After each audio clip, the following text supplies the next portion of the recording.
You are listening to Fantha Tracks.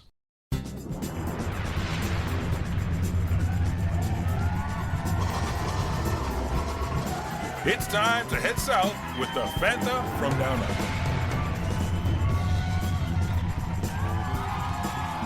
Here are your hosts, Adam O'Brien and Paul Naylor.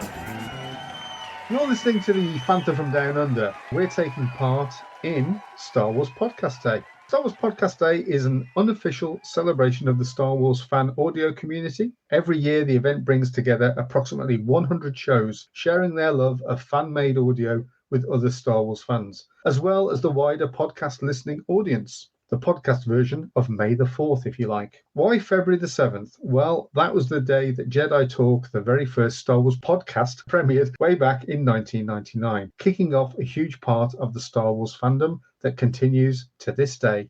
So I'm here with my good friend, Adam. Hi, Adam. How you doing, mate? Hey, mate. How you doing? You all right? I'm all right, geezer. I'm all right. I had a little think about what we could talk about today because, for my money, Star Wars, which is intrinsically linked with Australia, particularly through the prequel films, doesn't seem to get the love that it deserves on, say, the Star Wars Celebration circuit. I mean, Star Wars Celebration, for me, I've been to the versions in the UK, obviously, because that's where I'm based, and I've been to a few shows over in the States.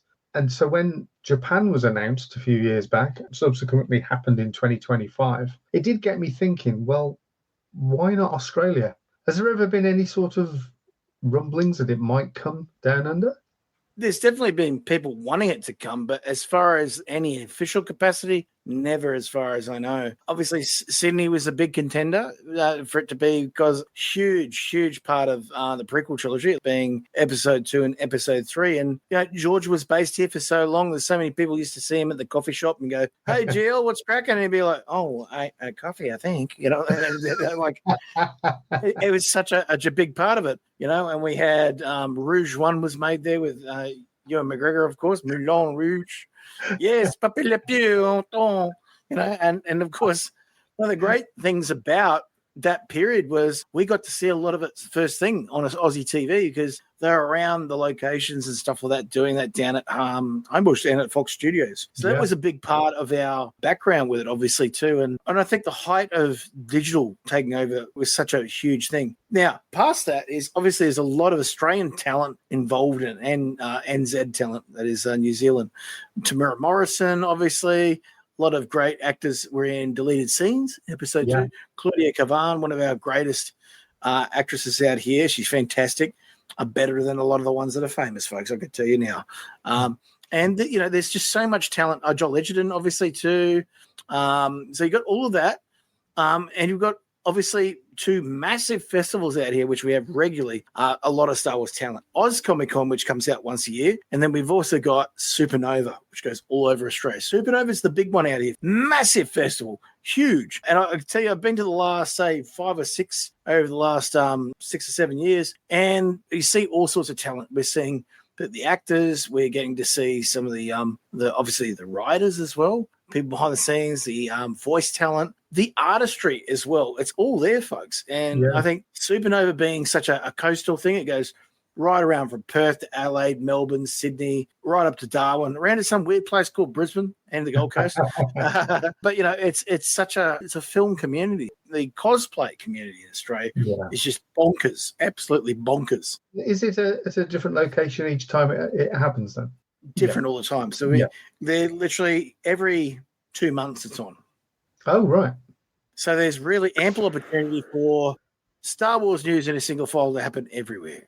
And is it well attended? Do you get a lot of people go along to these? Huge. It's massive. It's literally to the point where it's hitting the walls out the sides. COVID dropped numbers a little bit, but right now it's at its peak again. So we're talking about some really massive, times too. As far as Star Wars, it's definitely the right time to see that return. Yeah. Maybe even a celebration down here in the coming years. Obviously, Japan's probably the closest one. So, arigato gozaimasu. Give us it over here too. You've had it. Thank you. But it's time for Aussie Star Wars. Come down and have yourself a meat pie and a cake and go down and actually get involved in it. A meat pie and a cake. Who could want more? Hi, this is Dorian Kinji, and you're listening to Fantha Tracks. I would love it to be in Australia. I mean, my roots are in Australia. My grandfather was originally from there. I'm not saying he's from convict lineage. Who knows? Who knows, mate? Nothing wrong with that. But Australia's a place that I've always wanted to visit. But to have that extra reason to be there would be amazing. Mm-hmm. So for me, I think we should be petitioning to get Star Wars Celebration Down Under. I know somebody that would actually love to be. He was in episode 1, and, I talked to him back in, was it 2012? 2011. It's quite a while ago, and I said, how you going, sir? I'm a good Irish lad too. And he goes, what are you talking about here? What are you talking about? And I said, well, I got this picture of this bushranger from Tasmania, and I'll tell you what, in 1868, he looked exactly like you. And I showed him this photo. He goes, bloody hell, looks a little bit like me now. And, of course, we're talking about Liam Neeson, and we were talking about some of the stuff that was going on at the time. We were asking him about Star Wars, and he was saying, we're making the sounds with the lightsabers. And George said, don't worry, folks, we'll put that in later. But he was interested. The minute I mentioned Irish, he's like, And I went, yeah. So Martin Cash, the only Australian bushranger from Ireland who was transported because a British guy was having it on with his missus. And he said, I'm not having that now. I'm going to take him. And he got transported. But he tended to be more of a Tom Cruise because when he got out here, he kept slipping out of prison. He was one of these guys who was a serial escape artist. Yeah. And he's the only guy that got out twice out of Port Arthur. Port Arthur was known as. What's funny? The funny thing about it is he got on the mainland, he was naked. Where's your clothes? I do it on my head. It's the sea, laddie. Like, what the hell? It's quite normal, apparently. quite normal. And is known to be related to Pat Cash, the famous Australian tennis player. The one that didn't lose his marbles like a certain American. You gotta be kidding!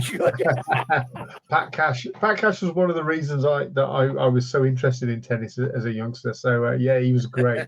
He was a great guy to follow. Absolutely. So, of the two big conventions that you have over in Australia, which is your favourite? Oh, without a doubt, it is going to be Supernova. Oz Comic Con's okay. It's just I feel it's a bit smaller in comparison. I thought maybe that was just the ones I went to. I probably am not a great judge of Oz Comic Con, but I will say Supernova is better presented. It's better advertised. There's a lot more people will get to it because it's a bit more available. It's everywhere, and we've had Katie Sackhoff there recently. Tamura, famous for doing a lot of songs when Tamura comes out too. There's, and it will talk about all the movies he's been in. And the fact that he's been up against Han Solo a few times now. Yeah. Of course, one of those with Anne Hesh. Yes. And famously has his mate Uncle Bully from Once Were Warriors in that same movie. Yeah. And, of course, that's Clifton Curtis. And Cliff Curtis, I used to work with his niece years ago too. So I've seen him around. And I go, hey, Bully boy. He's like, hey. Come on, bro. Come on. I'd have thought that you'd be perhaps have your own table there and we're, signing signatures for people because, I mean, you're pretty famous. Oh, just put a microphone in front of us. That's all we need there. And I think we'll get me mate Paul down there. We'll do that. But, that's the great thing about this. We've got such a good film community out here. We've got, films that are being made that you just wouldn't expect. For everything in one location, daily news, reviews, interviews, podcasts, video, and social media feeds. Bookmark FanthaTracks.com for Star Wars news 24/7, 365.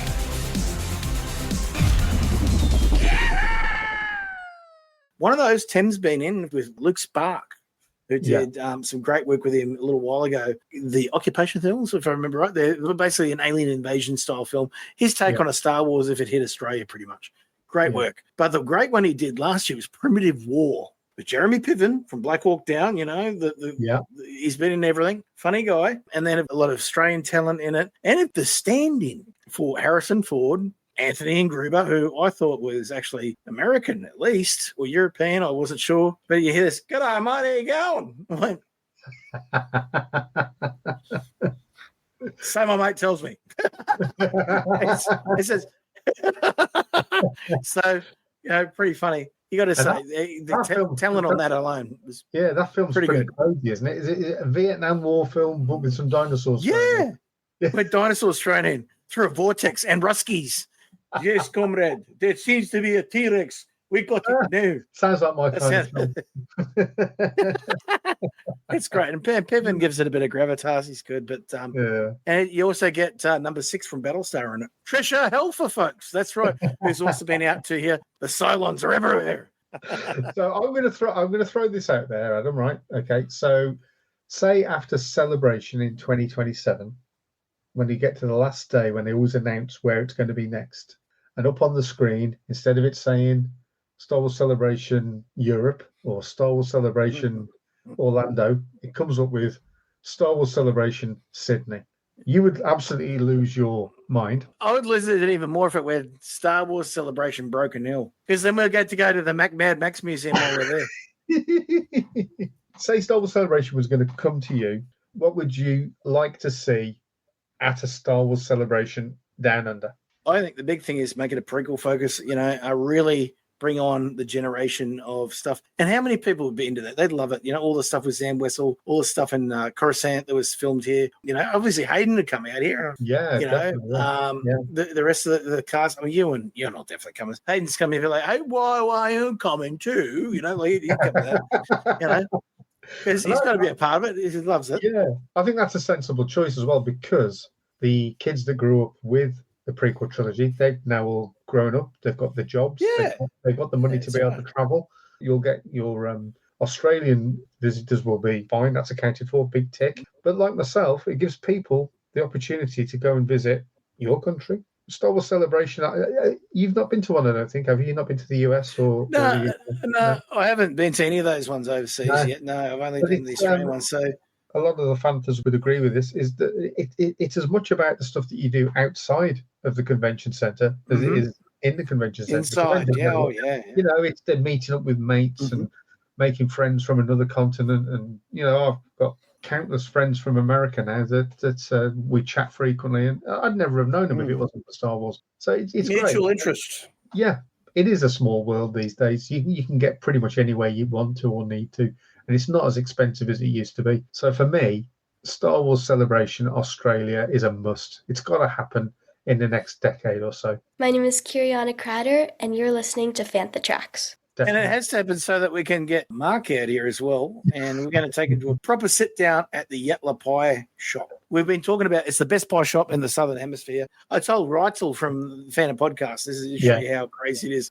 Come on, man, pies. And his wife goes, no, it's not pies like you think. Pies are different. Tell us about these pies. What are we talking? Savoury, sweet? What are we talking here? We're talking about steak and kidney. We're talking about shepherd's pie. We're talking about bacon, egg, and cheese, and Ned Kelly pie. Nice. Ned Kelly's got everything in it, shrapnel included, folks. It's got everything.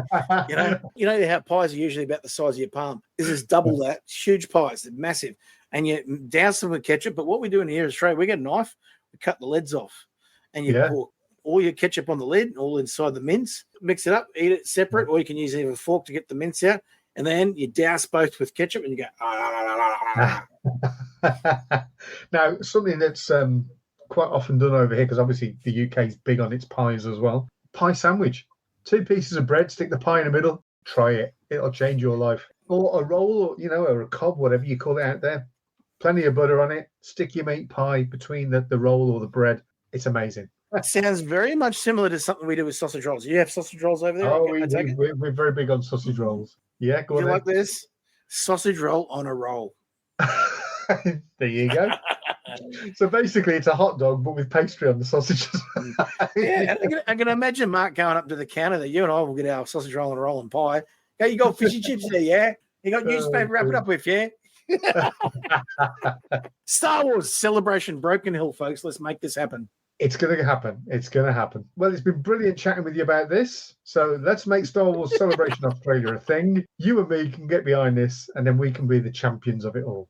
What a fantastic legacy to leave. Let's do this, folks. We've got to do it.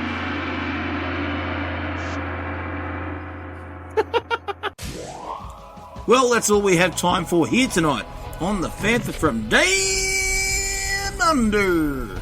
And we'll catch you next time. Same place, same channel, and of course, with more Star Wars news in a single file from FanthaTracks.com's Australian edition. That's right. We'll catch you next time. So, Until then, may the Force be with you, and enjoy your Star Wars fandom. We'll see you next time. Warning, no tauntauns were harmed in the filming and recording of this podcast.